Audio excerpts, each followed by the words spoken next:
जय हिंद दोस्तों, कैसे हैं आप सभी। आशा करता हूं बहुत ही अच्छे होंगे। इस वीडियो में हम आपके लिए लेकर आए टॉप 25 क्वेश्चन। ये ऐसे क्वेश्चन हैं जो एग्जाम में बार बार पूछते हैं, तो आप अगर आप किसी भी एग्जाम की तैयारी कर रहे हैं तो यह वीडियो आपके लिए बहुत ही खास होने वाली है। चलिए वीडियो की शुरुआत करते हैं। वीडियो के अंत में वीडियो के लिए फीडबैक जरूर दीजिएगा, और हाँ, किसी भी क्वेश्चन का राइट आंसर आपको पता है तो वीडियो को रोकिए और राइट आंसर कमेंट बॉक्स में लिख दीजिए। देखते हैं पहला क्वेश्चन क्या है।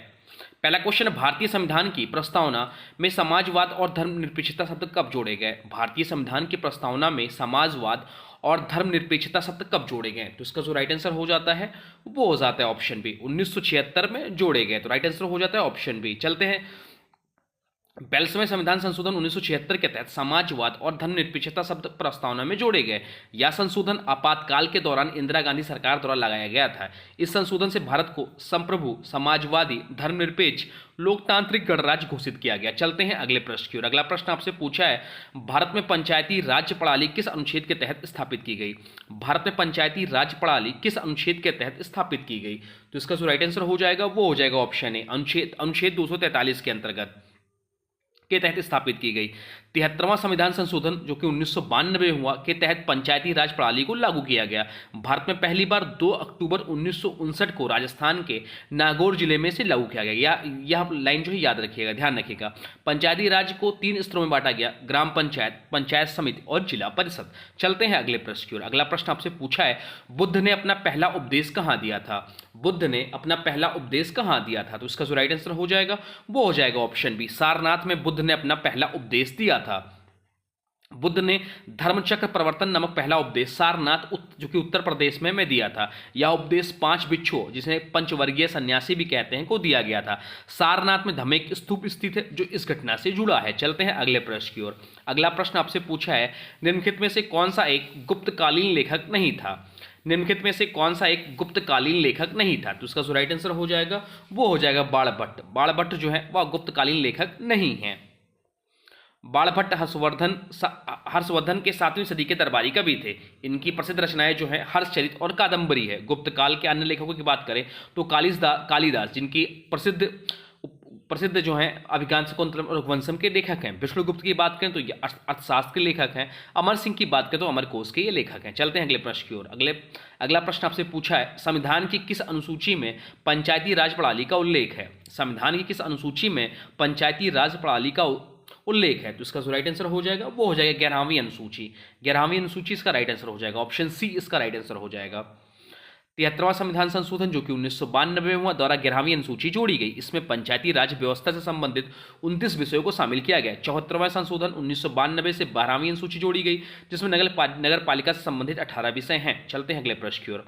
अगला प्रश्न आपसे पूछा है, किस वायसराय के काल में जालियांवाला बाग हत्याकांड हुआ। किस वायसराय के काल में जालियांवाला बाग हत्याकांड हुआ। तो इसका जो राइट आंसर हो जाएगा वो हो जाएगा लॉर्ड चेम्सफोर्ड। लॉर्ड चेम्सफोर्ड के समय में जालियांवाला बाग हत्याकांड हुआ।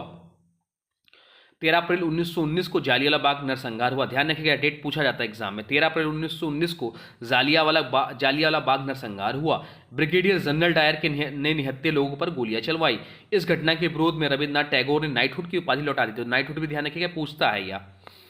चलते हैं अगले क्वेश्चन की ओर। अगला क्वेश्चन आपसे पूछा है, संविधान की किस धारा में आपातकालीन उपबंध शामिल है। संविधान की किस धारा में आपातकालीन उपबंध शामिल है। तो इसका जो राइट आंसर हो जाएगा वो हो जाएगा अनुच्छेद 352 से 360। तो राइट आंसर हो जाएगा ऑप्शन बी। अनुच्छेद 352 जो है वह राष्ट्रीय आपातकाल से संबंधित है। इसमें युद्ध, बाहरी आक्रमण या आंतरिक विद्रोह के कारण यह लगाया जाता है। अनुच्छेद 356 जो है राज्य आपातकाल से संबंधित है या राष्ट्रपति शासन। अनुच्छेद 360 जो वित्तीय आपातकाल से संबंधित है। अब तक 3 बार राष्ट्रीय आपातकाल लग चुका है, 1962, 1971 और 1975, और एक बार वित्तीय आपातकाल 1975 का प्रस्ताव रखा गया था लेकिन लागू नहीं हुआ। चलते हैं अगले प्रश्न की ओर। अगला प्रश्न आपसे पूछा, भारत की पहली महिला डॉक्टर कौन थी।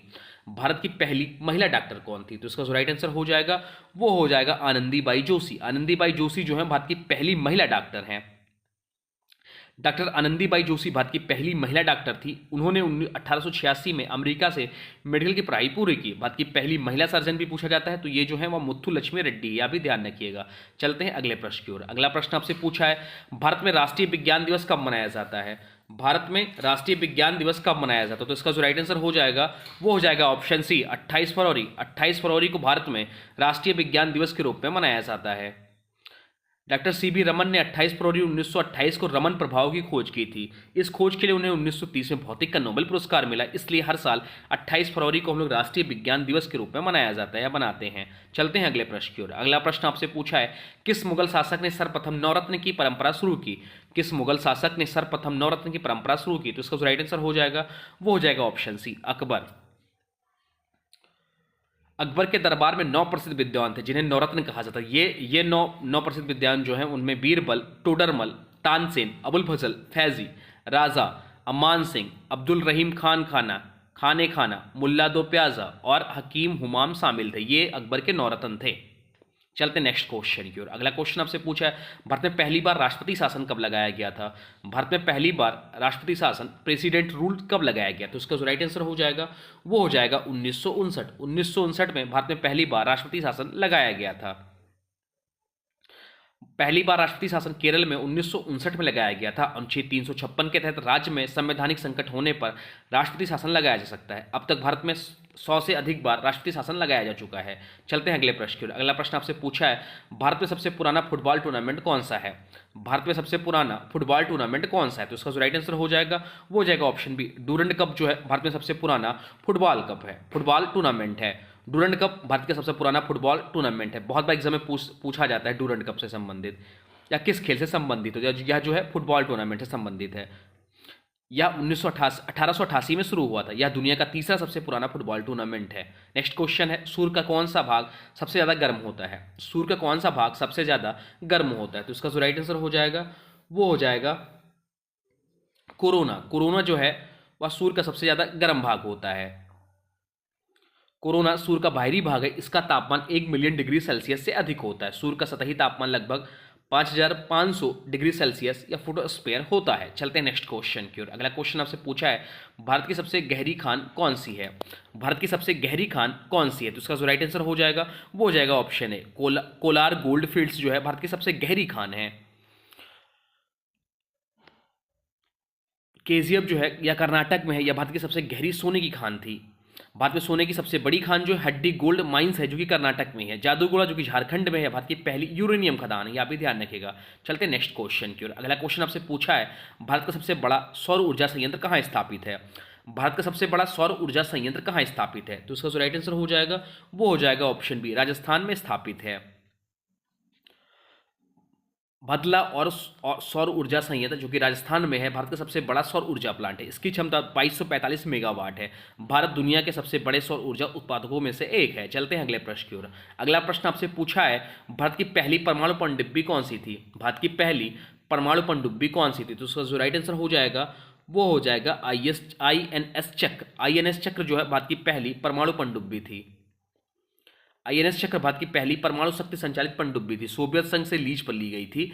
INS अरहिंद जो है भारत की पहली स्वदेशी परमाणु पनडुब्बी है। चलते हैं अगले प्रश्न की ओर। अगला प्रश्न आपसे पूछा, भारत किस राज्य में सांभर झील स्थित है? भारत के किस राज्य में सांभर झील स्थित है? तो इसका जो राइट आंसर हो जाएगा वो हो जाएगा ऑप्शन बी, राजस्थान में सांभर झील स्थित है। सांभर झील जो है भारत की सबसे बड़ी खारे पानी की झील है। यह राजस्थान के जयपुर और नागौर जिलों में स्थित है। इस झील में नमक उत्पादन किया जाता है। चलते हैं अगले प्रश्न की ओर। अगला प्रश्न आपसे पूछा है, भारतीय संविधान का सबसे बड़ा संशोधन कौन सा था? भारतीय संविधान का सबसे बड़ा संशोधन कौन सा था? तो उसका जो राइट आंसर हो जाएगा वो हो जाएगा 42वां संशोधन। 42वां संशोधन जो है वह भारत का सबसे बड़ा संशोधन था। राइट आंसर हो जाएगा ऑप्शन ए। 42वां संविधान संशोधन जो कि 1976 में होता सबसे बड़ा संशोधन माना जाता है। इसे मिनी संविधान भी कहा जाता है। इसी संशोधन में समाजवादी, धर्मनिरपेक्ष और अखंडता शब्द जोड़े गए थे। चलते हैं अगले प्रश्न की ओर। अगला प्रश्न आपसे पूछा है, भारत का सबसे बड़ा कृत्रिम झील कौन सा है? भारत का सबसे बड़ा कृत्रिम झील कौन सा है? तो राइट आंसर हो जाएगा ऑप्शन सी, गोविंद सागर झील जो है भारत का सबसे बड़ा कृत्रिम झील है। गोविंद सागर झील जो कि हिमाचल प्रदेश में है और भाखड़ा नागल बांध के कारण बनी है। यह भारत की सबसे बड़ी कृत्रिम झील है। चिल्का झील भारत की सबसे बड़े खारी पानी की झील है। यह भी ध्यान रखें, जो कि उड़ीसा में है। चलते हैं नेक्स्ट क्वेश्चन की ओर। अगला क्वेश्चन आपसे पूछा है, भारतीय सेना का पहला महिला लड़ाकू पायलट कौन बनी? भारतीय सेना का पहला महिला लड़ाकू पायलट कौन बनी? तो इसका जो राइट आंसर हो जाएगा वो हो जाएगा अवनी चतुर्वेदी। अवनी चतुर्वेदी जो है भारतीय सेना का पहला महिला लड़ाकू पायलट है। अवनी चतुर्वेदी भारतीय वायुसेना की पहली महिला लड़ाकू पायलट बनी। उन्होंने 2018 में MiG-21 लड़ाकू विमान उड़ाकर इतिहास रचा। भावना कंठ और मोहना सिंह भी भारत की शुरुआती महिला फाइटर पायलटों में शामिल है। चलते हैं अगले प्रश्न की ओर। अगला प्रश्न आपसे पूछा, भारत में कुल कितने लोकसभा सीटें हैं? भारत में कुल कितनी लोकसभा सीटें हैं? तो राइट आंसर हो जाएगा ऑप्शन बी, 543 लोकसभा सीटें हैं। भारत में कुल 543 लोकसभा सीटें हैं। 530 सीटें राज्यों से और 13 सीटें केंद्र शासित प्रदेशों से आती हैं। लोकसभा का कार्यकाल जो होता है वह 5 वर्ष का होता है। लोकसभा को निम्न सदन भी कहा जाता है, यह भी ध्यान रखिएगा। चलते हैं अगले प्रश्न की ओर। अगला प्रश्न हमसे पूछा, निम्नलिखित में से कौन सा ग्रह सबसे धीमी गति से सूर्य की परिक्रमा करता है? तो इसका जो राइट आंसर हो जाएगा वो हो जाएगा ऑप्शन बी, नेपच्यून जो है वह जो है सूर्य की सबसे धीमी परिक्रमा करता है। नेपच्यून को सूर्य की परिक्रमा करने में 165 पृथ्वी वर्ष लगते हैं। यह सौरमंडल का सबसे दूर स्थित ग्रह है। इसे ब्लू प्लेनेट भी कहा जाता है क्योंकि इसका रंग गहरा नीला होता है। चलते हैं अगले प्रश्न की ओर। अगला प्रश्न आपसे पूछा, भारत का पहला महासागर अनुसंधान संस्थान कहाँ स्थित है? भारत का पहला महासागर अनुसंधान संस्थान कहाँ स्थित है? तो राइट आंसर हो जाएगा ऑप्शन बी, गोवा में स्थित है। भारत का पहला महासागर अनुसंधान संस्थान गोवा में स्थित है। यह 1966 में स्थापित हुआ और समुद्र विज्ञान के अध्ययन के लिए प्रमुख केंद्र है। यह समुद्री जैव विविधता, पर्यावरण और महासागर अनुसंधान पर काम किया जाता है। चलते हैं अगले प्रश्न की ओर। अगला प्रश्न आपसे पूछा है, किस देश ने सबसे पहले प्लास्टिक करेंसी नोट जारी किए? किस देश ने सबसे पहले प्लास्टिक करेंसी नोट जारी किए? तो राइट आंसर हो जाएगा ऑप्शन बी, ऑस्ट्रेलिया ने जारी किए। ऑस्ट्रेलिया पहला देश था जिसने 1988 में प्लास्टिक करेंसी नोट जारी किए। प्लास्टिक नोट अधिक टिकाऊ और सुरक्षित होते हैं। कनाडा, यूके और कुछ अन्य देशों ने भी प्लास्टिक नोट अपनाए हैं। चलते हैं अगले प्रश्न की ओर। अगला प्रश्न आपसे पूछा, भारत में सबसे पहला परमाणु परीक्षण कहाँ और कब किया गया था? भारत में सबसे पहला परमाणु परीक्षण कहाँ और कब किया गया था? मोस्ट इंपॉर्टेंट क्वेश्चन, बहुत बड़ा एग्जाम में क्वेश्चन पूछता है। तो इसका जो राइट आंसर हो जाएगा वो हो जाएगा ऑप्शन बी, राजस्थान में 1974 में। भारत में पहला परमाणु परीक्षण 18 मई 1974 को राजस्थान के पोखरण में किया गया था। इसे स्माइलिंग बुद्धा ऑपरेशन कहा गया था। इसका जो कोड था वो स्माइलिंग बुद्धा था। 1998 में पोखरण 2, जिसे ऑपरेशन शक्ति नाम दिया गया, के तहत भारत ने 5 और परमाणु परीक्षण किए थे। तो ये रहे टॉप 25 जीके जीएस के क्वेश्चन। अब आज के वीडियो से क्वेश्चन है, इसका राइट आंसर आप लोग को कमेंट बॉक्स में बताना है। आज के वीडियो से क्वेश्चन है, भारत किस राज्य में सांभर झील स्थित है? भारत के किस राज्य में सांभर झील स्थित है? तो इसका जो भी राइट आंसर होगा कमेंट बॉक्स में जरूर बताइएगा। साथ साथ वीडियो कैसा लगा इसके बारे में भी जरूर बताइएगा। हाँ, कोई और सुझाव होगा तो वह भी कमेंट बॉक्स में लिख दीजिएगा। और हाँ, अभी तक आपने वीडियो को लाइक नहीं किया तो प्लीज़ वीडियो को लाइक कर दीजिए और चैनल पर नए चैनल को सब्सक्राइब भी कर लीजिए। चलिए मिलते हैं नए वीडियो में, तब तक के लिए thanks for watching nun classes. For more update please subscribe none.